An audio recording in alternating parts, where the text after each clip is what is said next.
धन्यवाद। राठौड़। अध्यक्ष महोदय, जनता जल योजना को लेकर मेरी आज पर्ची खुली है। सन 1994 में ग्रामीण पेयजल योजनाओं को सरकारीकरण से मुक्त करके और उपभोक्ताओं का उसमें भागीदारी सुनिश्चित करने के लिए 1994 में जनता जल योजनाएं चालू करी गई। अब इन योजनाओं में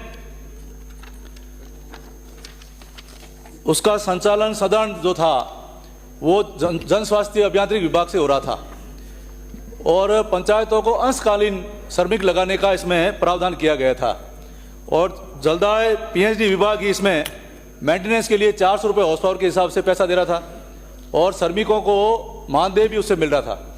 उसके पश्चात सन 2011 में फिर से सरकार ने फैसला किया कि पंचायत राज विभाग इसको अपने अंडर में लेकर के मानदेय का पैसा वो दे। तो मानदेय का पैसा दे रहे थे, मेंटेनेंस का पैसा दे रहे थे और ये चल रहा था। उसके दौरान एक न्यायालय में रिट याचिका हुई और रिट याचिका में यहाँ के सारे श्रमिकों ने कहा कि हमको न्यूनतम मजदूरी दी जाए।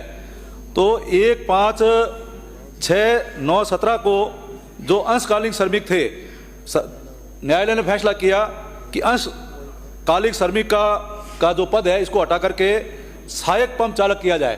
तो न्यायालय के आदेश से सहायक पंप चालक हो गए और 1/5 और उसके बाद में इनको सहायक पंप चालक के नाम से पुकारा जाने लगा और ये सारे जनता जल योजनाओं को चला रहे थे। उस दौरान वापिस फिर से 1/5/2022 को सरकार ने निर्णय लिया कि ये ग्राम पंचायत चलाने में असक्षम है, इसलिए पीएचडी विभाग इसको अपने अधीन ले ले। तो पीएचडी विभाग ने अधीन ले लिया, लेकिन हुआ ये कि कांग्रेस शासन के समय में आनंद फानन में इनको सारी योजनाओं को लिया गया।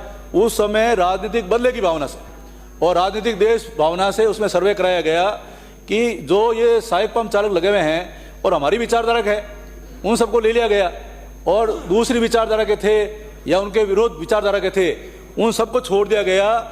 जोधपुर जिले में ऐसी 700 योजनाएं जिसमें ओपन कुएं हैं, ओपन वेल हैं, नलकूप हैं, उन 700 स्कीमों को छोड़ दिया गया, जिससे आज भी इतने वर्षों से वो जो वहाँ पर पंप चालक लगे हुए हैं 400 योजनाएं तो चल रही है, उनको बिल्कुल भी मानदेय नहीं मिल रहा है और उसके बाद में भी 300 योजनाएं तो मानदेय नहीं मिल रहा था, इसलिए वो योजनाएं बंद हो गई।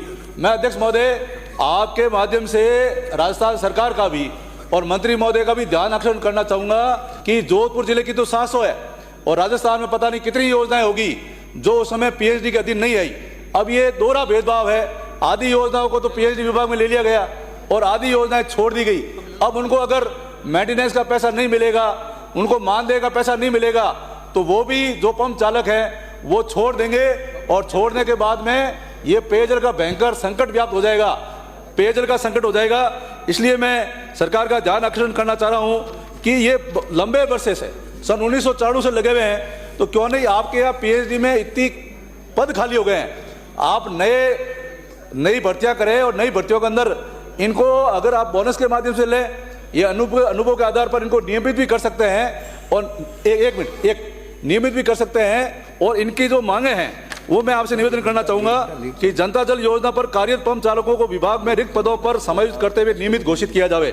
सहायक पंप चालक आदेश 2023 के अनुसार पद नाम सर्जित कर एवं अनुभव के आधार पर ग्रेड प्रथम, द्वितीय, तृतीय तय कर सेवा नियम निर्धारण किया जाए। 1-2 पॉइंट, सहायक पंप चालक कर्मचारी बीमा भविष्य निधि, स्थानांतरण, प्रतिनियुक्ति एवं अन्य सेवा नियम का लाभ दिया जाए। वंचित बंद पड़ी नलकूप इकाइयों को पुनः चालू कराया जाए एवं वंचित नलकूपों को अतिरिक्त पीएचडी में समायोजित कर बकाया पंप चालकों का मानदेय का भुगतान किया जाए। धन्यवाद।